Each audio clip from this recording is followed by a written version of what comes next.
2024లో మొట్టమొదటిసారి చంద్రబాబు నాయుడు నేను అనుకుంటాను 1999లో అధికారంలోకి వచ్చాడు. అది బీజేపీ పార్టీ వల్లనే. ఆ తర్వాత 2014లో అధికారంలోకి వచ్చాడు. అది బీజేపీ సహకారం వల్లనే. ఇప్పుడు 2024లో మళ్ళీ అధికారంలోకి వచ్చాడు. అది కూడా బీజేపీ సహకారం వల్లనే.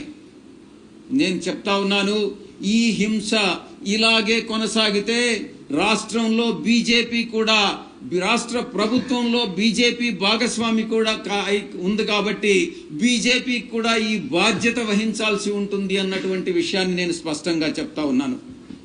ఈ చంద్రబాబు నాయుడు ప్రారంభించినటువంటి ఇది ఒక సాంప్రదాయం, మంచి సాంప్రదాయమా, ఇది మంచి ప్రెసిడెంటా కాదా అన్నటువంటిది చంద్రబాబు నాయుడు విజ్ఞతకే వదిలేస్తా ఉన్నాం. దీన్ని ఏ రోజు కూడా ఒక ప్రామాణికంగానో ఒక ప్రెసిడెంట్ గానో మీరు నెలకొల్పవద్దు చంద్రబాబు నాయుడు అని నేను చెప్తా ఉన్నా. ఎందుకంటే భావి తరాలకి మీరు హింసను ప్రేరేపించడం అన్నటువంటిది మంచిది కాదు, ఇది నేర్పించవద్దు అని నేను మీ అందరికీ కూడా నేను విజ్ఞప్తి చేస్తా ఉన్నా. ఎవ్వరు కూడా హర్షించరు, సభ్య సమాజం హర్షించదు. ఈ విషయం చంద్రబాబు నాయుడు గుర్తుపెట్టుకోవాలి. అధికారం అంటే బాధ్యత కాదు, రౌడీజం అని గుండాయిజం అని వాళ్ళ తెలుగుదేశం వాళ్ళు ఈరోజు చెప్పకనే చెప్తా ఉన్నారు.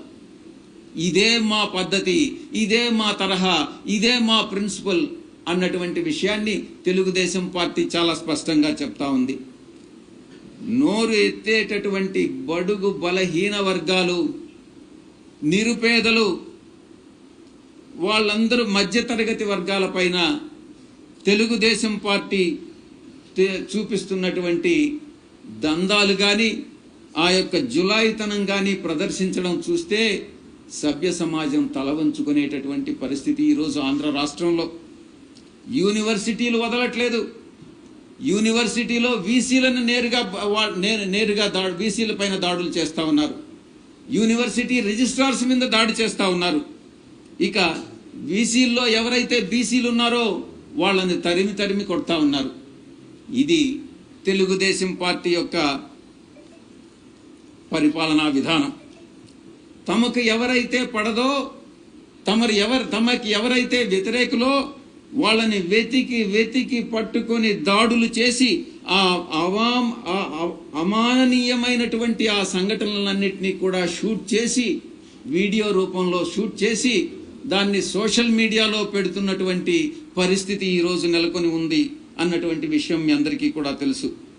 ఆంధ్రప్రదేశ్ రాష్ట్రాన్ని, బంగారు లాంటి ఆంధ్రప్రదేశ్ రాష్ట్రాన్ని ఏ రకంగా తగలబెడుతుంది ఈ తెలుగుదేశం పార్టీ అన్నటువంటి విషయాన్ని ఒక్కసారి కానీ తలుచుకుంటేనే కళ్ళ నీళ్ళు వస్తూ ఉన్నాయి.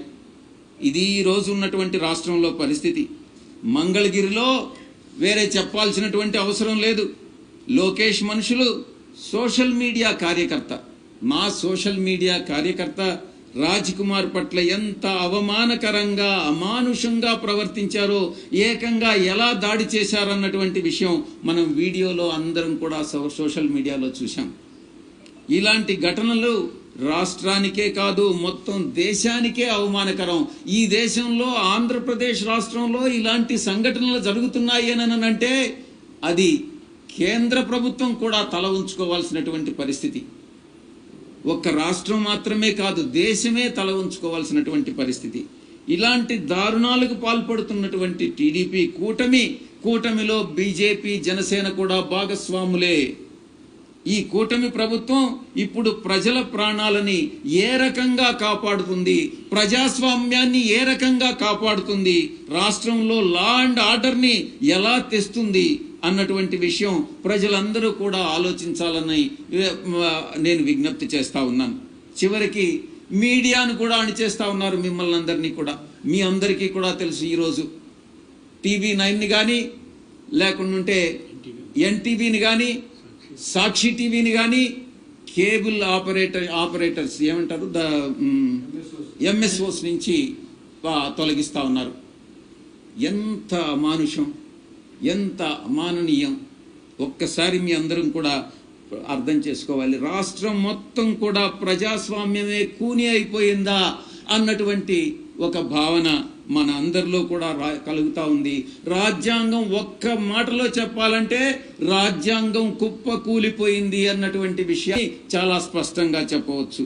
వారం రోజులుగా జరుగుతున్నటువంటి గత వారం 10 రోజులుగా జరుగుతున్నటువంటి ఈ యొక్క హింసాత్మక ఘటనలో కొన్ని ఘటనల్ని అది మీ ముందుకు తీసుకురావాలని వీడియో రూపంలో కూడా మేము మీ అందరికీ కూడా చూపించడం జరుగుతుంది. ప్రకాశం జిల్లాలో కానీ పొన్నలూరు గ్రామంలో అలా కొన్ని చాలా విషయాలు 11 నుంచి ఇంచుమించుగా ఈ ఘటనలన్నీ చెప్పాలంటే ఒక అరగంట పడుతుంది.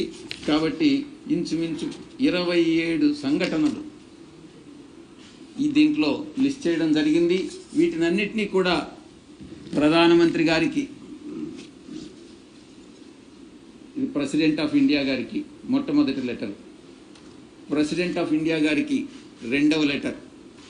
ఈరోజే ఘటనలు మాకు తెలిసే కొంది మళ్ళీ కూడా మేము ఫైల్ చేయడం జరుగుతుంది. ఇది ప్రైమ్ మినిస్టర్ గారికి, ప్రధానమంత్రి గారికి, అదేవిధంగా